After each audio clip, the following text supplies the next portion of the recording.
Hey, welcome back. I'm Jana with Purl Together. In this week's short video, we're going to continue on with the Hap Cowl knit along, and I'm going to show you my blocked cowl and just give you a really brief explanation of how I like to go about blocking my knits.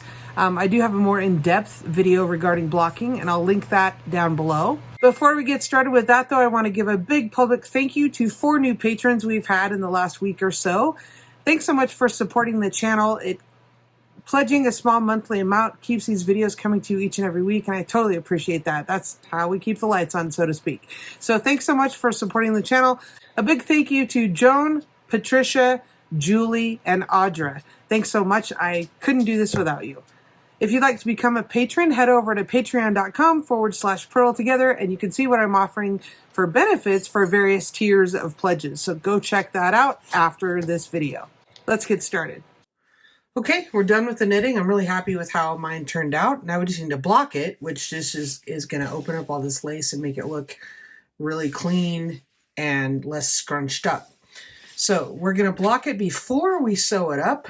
So what I'm going to do here is just make sure that all of my edges, the tail end is, kind of snugged up, so I don't have big loose stitches. Like this light purple one right here is a little bit loose, so I'll probably just give that a little tug, and I'll just go down the line here with these tails and, just kind of snug things up a little bit like that. So no big deal.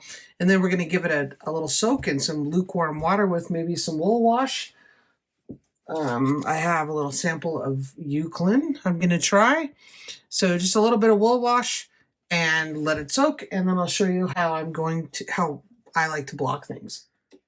Okay, I've given the cowl a good soak, and then all I did was roll it up in a couple of bath towels and mash on it to get the water out, and then I've just spread it out here on my blocking mats. These are just the foam interlocking mats. You can get them on Amazon or your local yarn store. I have blocking wires that I've just woven in and out here to keep the edges straight, and then I've kind of overlapped them, because they're only I think they're 2.5 or 3 feet long, so I've just overlapped those. I chose to block my edges straight. Some people have chose to kind of try to block this wave pattern. I'm probably not that talented. And then I just, stretched the blocking wires top to bottom and pinned them to keep them straight. So there's a pin there. Anyway, so I'm going to just let this sit. You can see how that opened up the lace really, really well. And overall, I'm really pleased with it. Mine ended up really long. It blocked out to probably 6.5 feet. So that's quite a bit larger than the dimensions on the pattern, but that's fine. I'm okay with that. Overall, I'm really happy with how it turned out. I hope you found that helpful. Can you give me a thumbs up? Consider subscribing to the channel, and if you're able, become a patron. That would be fantastic.